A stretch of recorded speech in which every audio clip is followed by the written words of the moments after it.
ваша сим-карта заблокирована, назовите, пожалуйста, данные, фамилия, имя, отчество. Не верьте, это обман. Мошенники атакуют по телефону, предлагают разблокировать сим-карту, просят назвать свои данные. Но это уловка. Одно ответное СМС и жертва уже банкрот. Осенью 2016 года полицейские раскрыли 25 случаев такого мошенничества. Только от одной группы преступников.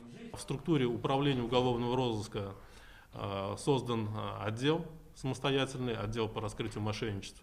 Скажем так, вот те усилия, которые мы приложили, как будто конечный результат – это возросшие показатели по раскрываемости. В июле 16-го на Кремлевской набережной якобы за снятие порчи у девушки выманили деньги и ювелирные украшения на сумму 14,5 миллионов рублей. В 2007 году, покупая сруб, семья Гараевых лишилась десятков тысяч. Деньги не нашлись до сих пор. Аванс дали 80 тысяч, договор оформили, квитанции дал с печатью и исчез.